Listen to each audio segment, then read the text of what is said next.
जर तुम्ही आता मोकळे बसले असाल ना, तर हा मोकळा वेळ कोणत्याही वरदानापेक्षा वेगळा नाही. कारण हाच वेळ आपल्याला दोन रस्ते देतो.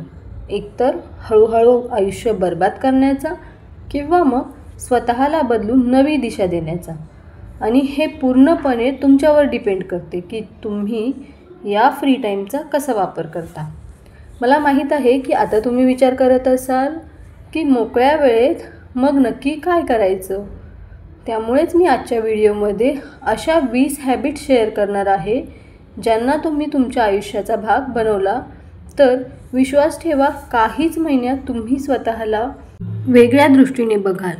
चला तर मग या नवीन प्रवासाची सुरुवात करूया. आणि हो, जर तुम्ही पहिल्यांदा चॅनलवर आले असाल तर चॅनलला सबस्क्राईब करा, कारण इथे फक्त तुमची ग्रोथ आणि सक्सेस होणार आहे. सगळ्यात पहिली गोष्ट आहे नवीन स्किल शिका. आत्ताच्या वेळेत मोकळ्या वेळेचा चांगला उपयोग करून घेण्याचा सगळ्यात चांगला मार्ग हाच आहे.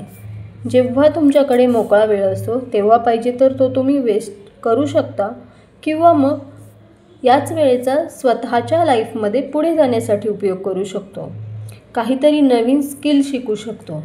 नवीन स्किलचा अर्थ हा नाही की तुम्ही खूप मोठे मोठे कोर्स करायचे आहेत, खूप पैसे खर्च करायचे आहेत. जर तुम्ही ठरवलं तर यूट्यूबवरही फ्रीमध्ये खूप साऱ्या गोष्टी तुम्ही शिकू शकता. जसं की समजा तुम्हाला कम्प्युटरमध्ये इंटरेस्ट आहे तर तुम्ही वेब डिझायनिंग किंवा कोडिंग शिकू शकता किंवा सोशल मीडियामध्ये मॅनेजमेंटचा कोर्स असतो तोही तुम्ही करू शकता. जर तुम्ही थोडे क्रिएटिव्ह असाल तर सिंगिंग, डान्सिंग याच्यासारख्या गोष्टी शिकू शकता. याचा फायदा असा होईल की हळूहळू तुम्ही त्या कामामध्ये चांगले व्हाल आणि मग ते फक्त तुमचा इंटरेस्ट राहणार नाही तर ते तुमचे पैसे कमवण्याचे ग्रोथचा एक मार्ग बनू शकतो. आणि त्यामुळे माझा सल्ला हाच आहे की आजच छोट्याशा गोष्टीपासून सुरुवात करा. दररोज 15-20 मिनिटं त्या नवीन स्किल शिकण्यावर घालवा. हळूहळू तुम्हाला मजा पण येईल आणि हीच गोष्ट तुमच्यासाठी एक मोठा चेंज घेऊन येईल. दुसरी गोष्ट आहे कम्युनिकेशन स्किल. मैत्रिणींनो, तुम्ही कितीही टॅलेंटेड असा पण जर तुम्ही तुमचे मत व्यवस्थित आणि कॉन्फिडन्सने समोरच्या समोर मांडले नाही तर तुमचे स्किल अर्धवट राहून जाते. हेच कारण आहे की कम्युनिकेशन स्किल आताच्या जगाची सगळ्यात महत्त्वाची स्किलपैकी एक स्किल झाली आहे. कम्युनिकेशन स्किल म्हणजे फक्त बोलणं नाही तर कसे बोलायचे, कोणत्या टोनमध्ये बोलायचे आणि आपल्या एक्सप्रेशनसोबत ते कसे प्रेझेंट करायचे यासाठी तुम्ही दररोज छोट्या छोट्या स्टेप घेऊ शकता.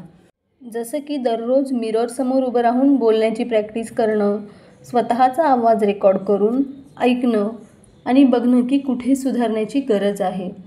पुस्तकं वाचणं, नवीन शब्द ऐकणं, यामुळे तुमची व्होकॅब्युलरी आणखी मजबूत होईल. आणि सगळ्यात महत्त्वाचे, बोलताना समोरच्या व्यक्तीचे बोलणे लक्षपूर्वक ऐकणे.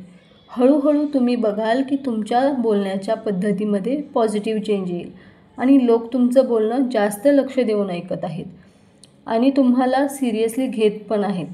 लक्षात ठेवा, चांगले कम्युनिकेशन स्किल फक्त बिझनेस, जॉब किंवा करिअरमध्येच नाही तर नातेसंबंधामध्येही खूप मदत करते.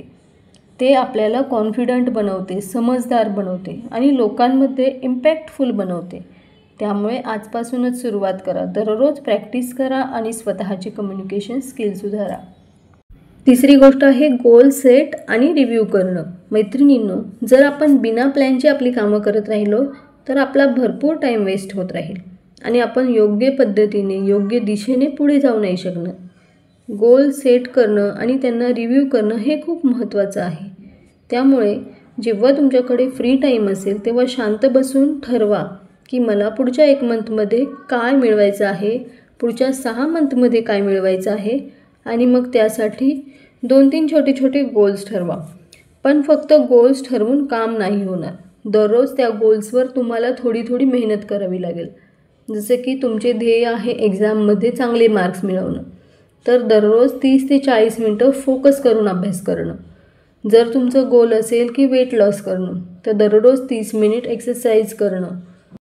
हे करत असताना दर 8 किंवा 15 दिवसांनी स्वतःच्या गोलला तुम्ही रिव्ह्यू करा. म्हणजे बघा की तुम्ही तुमच्या गोलच्या किती जवळ पोहोचला आहात, कोणत्या गोष्टी योग्य आणि कोणत्या गोष्टी अयोग्य झाल्या आहे कोणत्या गोष्टींमध्ये बदल करायचा आहे. अशा प्रकारे तुम्ही तुमचे गोल्स सेट आणि रिव्ह्यू करत राहा. त्यामुळे तुम्ही तुमची प्रोग्रेस ट्रॅक करू शकता आणि योग्य दिशेला चालत राहता आणि स्वतःच्या आयुष्यात कंटिन्युअस ग्रोथ करत राहता. चौथी गोष्ट आहे जर्नलिंग. मैत्रिणींनो, दिवसभर आपण कितीतरी गोष्टींचा विचार करतो, किती काम करतो, कितीतरी आनंद, चिंता, दुःख अशा वेगवेगळ्या फिलिंग्समधून जातो. पण हे सगळं सतत डोक्यात इकडे तिकडे मेसअप होत राहतं. त्यामुळे रात्रीची झोपसुद्धा व्यवस्थित येत नाही, कारण आपलं मन इकडे तिकडे भटकत राहतं. इथेच मदत करते जर्नलिंग. जर्नलिंगचा अर्थ असा आहे की रात्री झोपण्यापूर्वी तुम्ही 5 ते 10 मिनिट वेळ काढून एक बुक आणि एक पेन घेऊन बसायचं आणि जे काही तुमच्या मनात आहे, जे काही विचार चालू आहेत, त्यामध्ये ते लिहून काढायचे.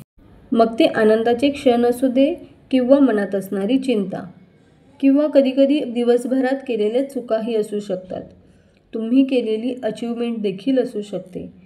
तुम्ही हे सगळं लिहून काढता तेव्हा तुमच्या मनातलं टेन्शन कमी होतं आणि मग त्या गोष्टी तुमच्या मेंदूमध्ये साठवून ठेवण्याची गरज तुम्हाला वाटत नाही. त्यामुळे तुमचे मन शांत होते आणि झोपही चांगली लागते. जर्नलिंगची आणखी एक खासियत आहे, ती म्हणजे जेव्हा तुम्ही काही महिने जर्नलिंग करता आणि जेव्हा तुम्ही काही दिवसांनी तुमची डायरीची मागची पाने पलटून पाहता, तेव्हा तुम्हाला समजते की तुम्ही किती प्रगती केली, कोणत्या चुका तुम्ही परत केल्या आणि कोणत्या कामात तुम्ही सुधारणा केली. त्यामुळे आजपासूनच जर्नलिंगची सुरुवात करा. झोपण्यापूर्वी फक्त 5 ते 10 मिनटं स्वतःसाठी द्या. पाचवी गोष्ट आहे लिसन पॉडकास्ट किंवा एज्युकेशनल व्हिडिओ. मैत्रिणींनो, आपला मेंदू तेच बनतो जे आपण दररोज त्याला देतो. जर आपण दिवसभर फक्त निगेटिव्ह गोष्टी ऐकल्या किंवा सोशल मीडियावर फालतू कॉन्टेंट बघितला तर हळूहळू आपले विचारही तसे व्हायला लागतात. पण जर आपण पॉझिटिव्ह आणि इन्स्पिरेशनल गोष्टी ऐकल्या आणि पाहिल्या तर आपला मेंदू त्याच प्रकारचे विचार करतो. त्यामुळे दररोज थोडा वेळ स्वतःचे काम करत असताना पॉडकास्ट किंवा एज्युकेशनल व्हिडिओ ऐका.